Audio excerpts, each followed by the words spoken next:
His Majesty King Hamad bin Isa Al Khalifa, the Supreme Commander of the Armed Forces, received the Commander of the United States Central Command, Admiral Charles Bradford Cooper, and the accompanying delegation on the occasion of their visit to the Kingdom.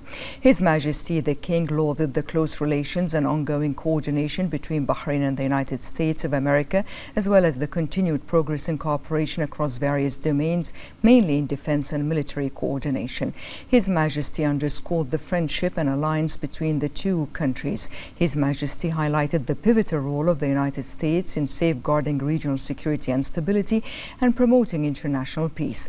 The meeting reviewed regional international developments, mainly the latest regional developments and ongoing efforts to enhance security and stability. It also discussed the Iranian attacks affecting the region, in addition to a number of issues of common interest.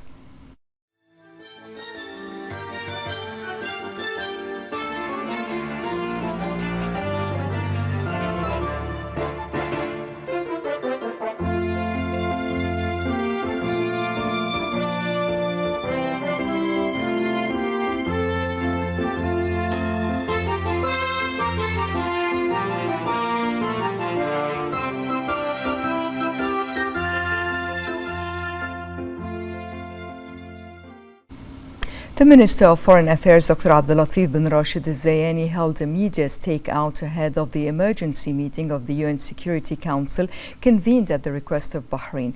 The meeting discussed Iran's repeated attacks on the kingdom and its deliberate targeting of critical infrastructure, residential areas and vital facilities. The Minister of Foreign Affairs said that this was the second time the Council had convened an emergency meeting in response to this pattern of attacks. The first came following the targeting of the Barakah nuclear power plant in the UAE. He added that the recent Iranian attacks are not an isolated incident, noting that since the 20th of February, Bahrain has been subjected to hundreds of missile and drone attacks on residential neighborhoods and civilian infrastructure, resulting in 3 fatalities and hundreds of injuries, including women and children. He noted that other GCC states have faced the same situation. The minister asserted that this pattern of attacks is extremely worrying, noting that one of the attacks struck an ammonia tank at the Gulf Petrochemical Industries Company, GPIC, within a densely populated residential area, requiring an evacuation within a 2-kilometer radius and nearly led to a chemical disaster. He said that other attacks had taken place near Kuwait International Airport, targeting not military sites but the very foundations of civilian life.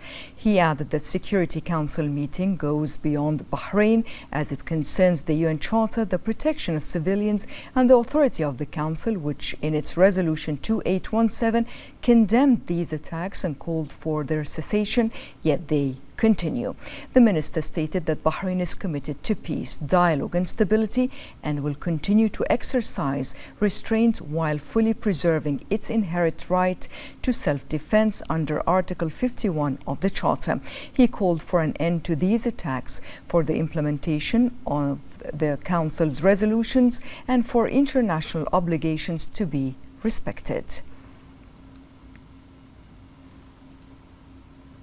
The Minister of Foreign Affairs, Dr. Abdulatif bin Rashid Al Zayani, participated in the emergency meeting of the UN Security Council convened at the request of Bahrain to discuss Iran's repeated attacks on the kingdom and its deliberate targeting of critical infrastructure, residential areas and vital facilities. I thank the Council for its response and the participating and attending countries, in particular our colleagues from the GCC countries and the Hashemite Kingdom of Jordan. I speak today on behalf of the Kingdom of Bahrain, the state that has been directly targeted and harmed by a renewed and treacherous Iranian attack this week, involving ballistic missiles and armed drones directed against densely populated civilian areas, despite the fact that Iran signed the Islamabad Memorandum of Understanding with the United States on 17th June, which explicitly provided for the cessation of military operations on all fronts. The Kingdom of Bahrain requested this emergency meeting because of its recognition of the Council's primary responsibility for the maintenance of international peace and security, and in the confidence that this Council, having condemned the Iranian attacks against the GCC states and Jordan in its resolution 2817, will not remain a bystander in the face of such a blatant challenge to its authority. What the Kingdom of Bahrain has recently endured is not an isolated incident, but is instead part of a continuous series of attacks that began on 28 February and have continued even after the signing of the Memorandum of Understanding, and indeed continue to this day. The Kingdom of Bahrain is one of the most densely populated countries in the world, the most densely populated in the Arab world, and third most densely populated globally. Industrial and critical infrastructure is situated in close proximity to residential neighborhoods within a limited geographical area. Over this period, Bahrain has been subjected to a total of 808 attacks, comprising 203 ballistic missiles and 605 armored drones. These attacks deliberately targeted civilian facilities, critical infrastructure, and residential areas, resulting in the deaths of 3 innocent civilians and injuries to 465 others, including women and children. Had it not been for the precautionary measures taken by the competent authorities, the consequences would have been far more devastating. The effects of these attacks have extended well beyond human and material losses. They terrorized peaceful civilians, spread fear among the population, and severely disrupted normal daily life. Conduct expressly prohibited under the international humanitarian law, which criminalizes acts whose primary purpose is to spread terror among civilians. The precision with which the targets were selected and the repeated targeting of the same civilian sites demonstrates that these attacks were neither random nor incidental. Rather, they reflect deliberate, premeditated, and systematic planning carried out according to a systematic approach rather than as spontaneous reactions. Repetition alone removes any doubt and establishes intent. The facts on the ground also disprove Iran's claim that these attacks are directed solely against military objectives. What possible military justification exists for targeting a water desalination plant, densely populated residential neighborhoods, civilian facilities, and critical infrastructure? The Kingdom has documented every attack from the moment it took place and has submitted official communications supported by comprehensive evidence to the Secretary General and the President of the Security Council, leaving no room for allegations of exaggeration or politicization. In this regard, the Kingdom has distributed to the members of this esteemed Council copies of photographic evidence illustrating some of these attacks, and I encourage all members to review them.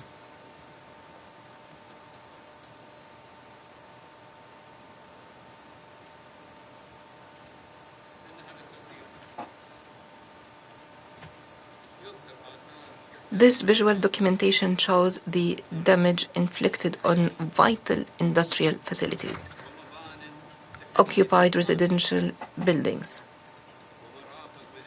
and civilian and educational facilities. You can see it.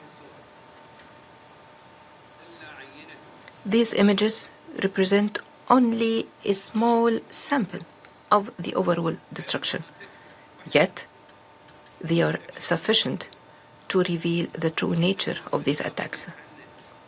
The deliberate targeting of civilian lives, not military objectives, as falsely claimed by Iran. Mr. President, perhaps the most alarming example of this pattern occurred in the early hours of 5 April, when an Iranian drone targeted operational units at the Gulf Petrochemical Industries Company in Sitra, striking an ammonia storage tank located within a densely populated residential area. Had it not been for precautionary measures and the decision to empty the tank beforehand, the release of toxic ammonia gas could have caused a catastrophic humanitarian disaster. Containing the danger required the establishment of a precautionary exclusion zone extending 2 kilometers and the evacuation of nearby residents. Targeting a facility containing hazardous substances within a populated civilian area amounts to a war crime. A legal characterization publicly affirmed by national authorities and is expressly prohibited under Additional Protocol 1 to the Geneva Conventions. As for the claim that this aggression is merely a response to the acts of another state, Bahrain is an independent sovereign nation that is not a party to any conflict. Any state that has a dispute with another must address it directly, not transfer its consequences onto civilians in a third country. Nor is this aggression directed solely against Bahrain. It threatens the security of the entire region. It has coincided with attacks in the vicinity of Kuwait International Airport, one of the most important civilian facilities in the state of Kuwait, posing a grave threat to civil aviation safety and the security of international air navigation. Matters that should be of serious concern to this Council. And these attacks launched by Iran and its proxies are not confined to any single state. This Council previously convened an emergency meeting at Bahrain's request following an attack by a drone on the Baraka nuclear power plant in UAE, causing a fire in an external electrical generator and bringing the region to the brink of a nuclear safety disaster. This Council rightly condemned that attack as a flagrant violation of international law. Taken together, the pattern is unmistakable. From a chemical facility to a civilian airport to a nuclear power station, these are not military targets, as Iran claims, but part of a systematic campaign against the critical infrastructure upon which civilian life in our countries depends. These attacks constitute a clear violation of the Charter of the United Nations and Security Council Resolution 2817, which was supported by 136 member states. Even more troubling, they continued after Iran committed under the Memorandum of Understanding to a permanent cessation of military operations, only to breach that commitment within days. This is not an isolated incident. It forms part of a recurring pattern of failing to honor international commitments, demonstrating that what ultimately matters is not who signs an agreement, but who faithfully implements it. Mr. President, In light of the foregoing, the Kingdom's principal demand is the immediate and complete cessation of these attacks.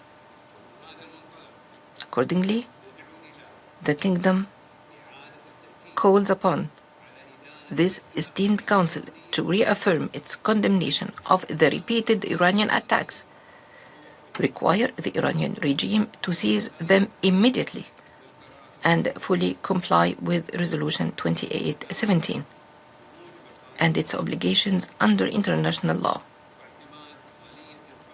and establish an effective mechanism to monitor implementation and ensure accountability. The Kingdom further reaffirms its inherent right of self-defense under Article 51 of the Charter of the UN,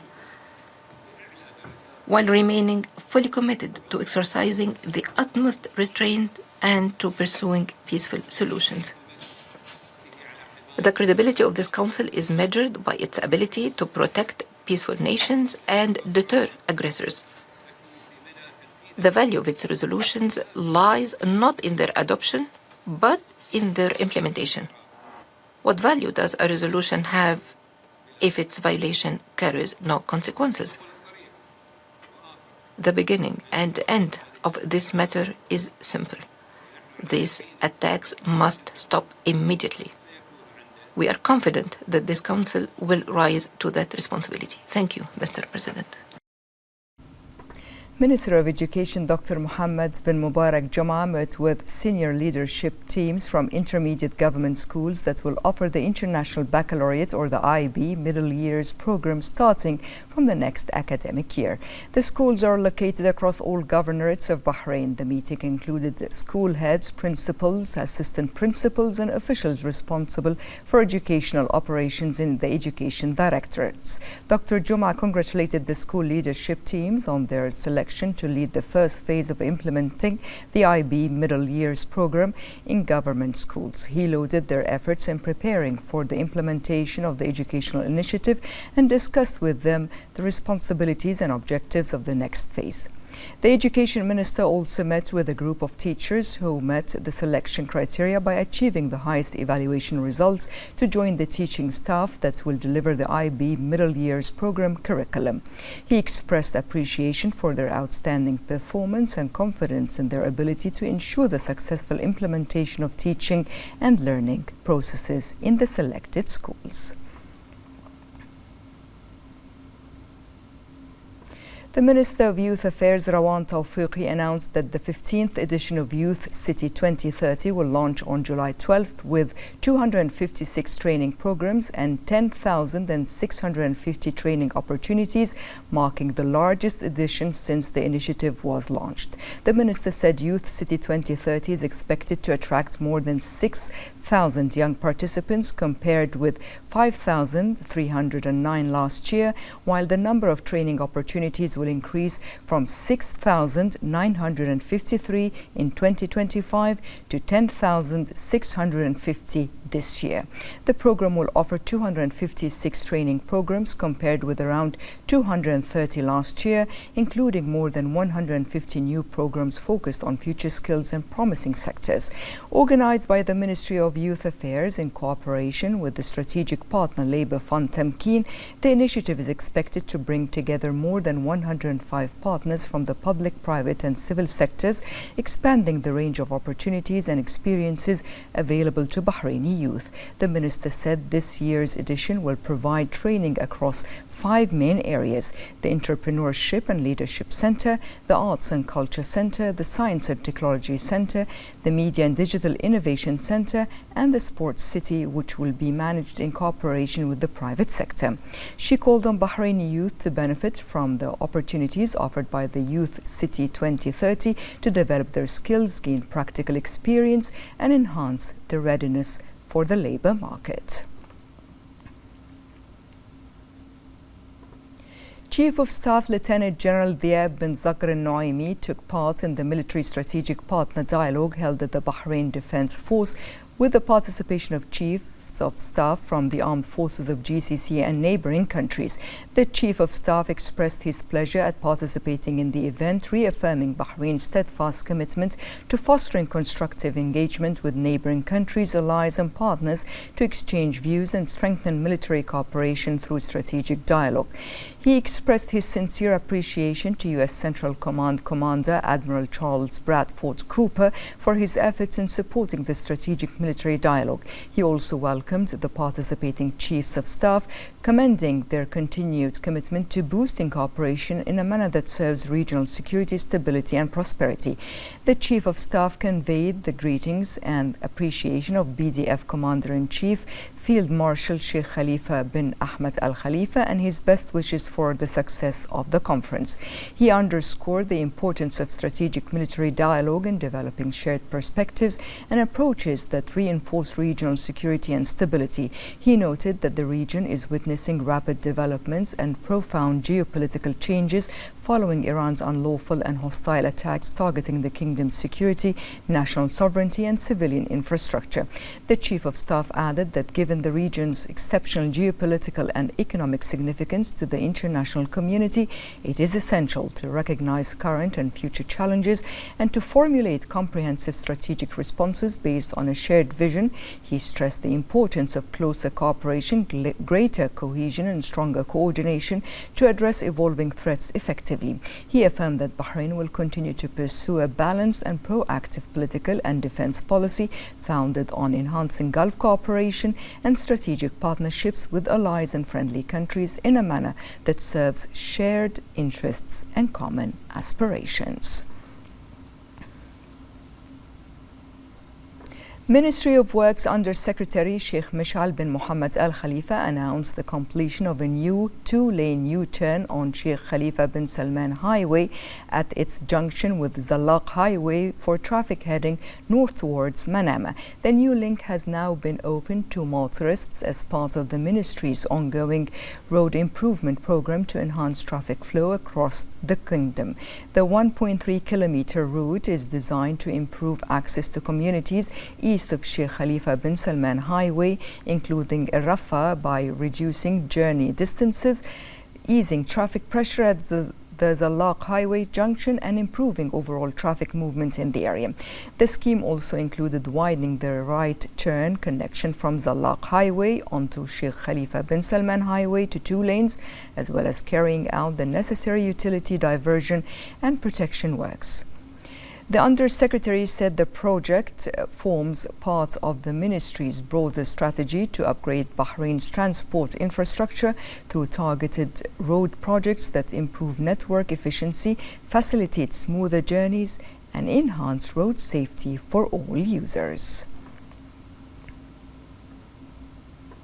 The Ministry of Industry and Commerce stressed the importance of manufacturers, importers and retailers complying with the provisions of Decision Number 7 of 2026, which prohibits the manufacture, import or distribution of single-use plastic bags with a thickness of less than 57 microns.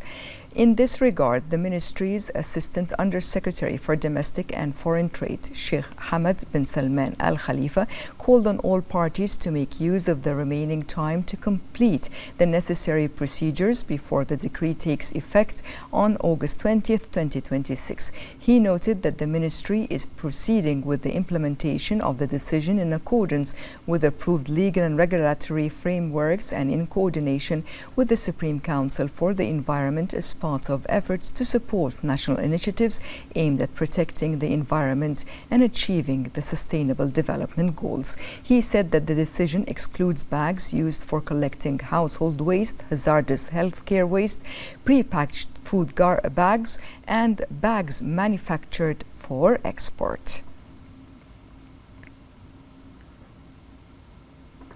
The Kingdom of Bahrain continues to take steps towards a more sustainable future through regulatory measures aimed at reducing single-use plastic bags to enhance environmental protection and support sustainable development.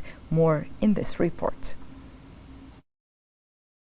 Tackling plastic pollution is no longer an environmental choice. It is one of the key indicators of countries' commitment to sustainable development.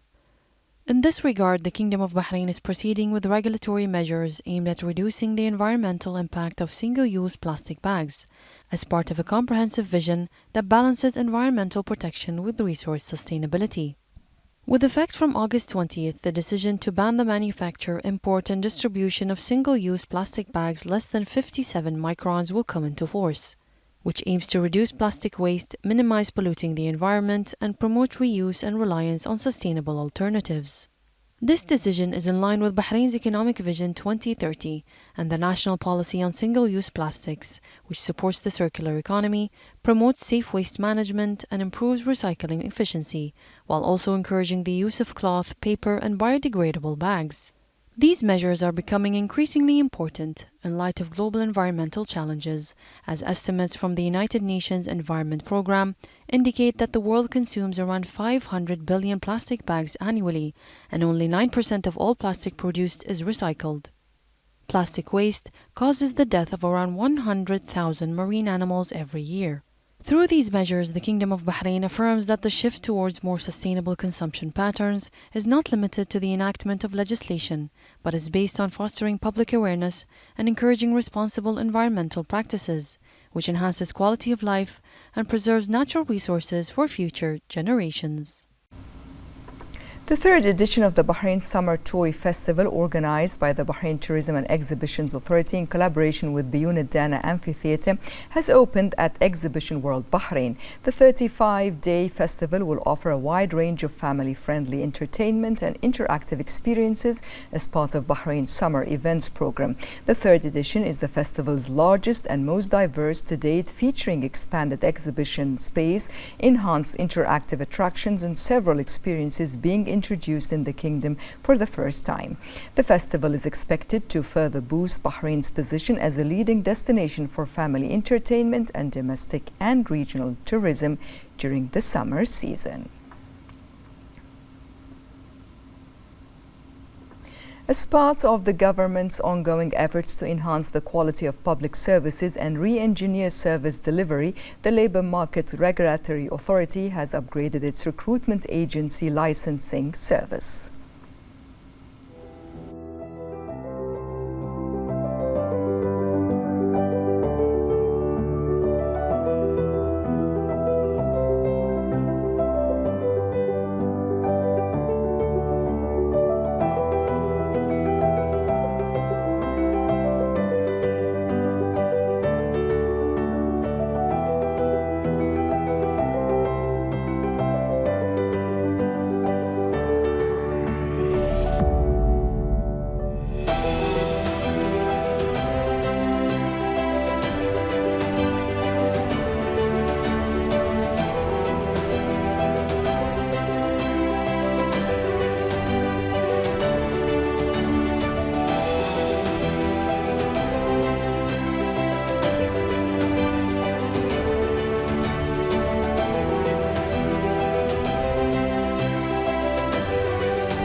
The 9th Bahrain Smart Cities Summit 2026 has concluded following 2 days of panel discussions and debates, attracting more than 300 participants and visitors from government bodies, the private sector and academic institutions.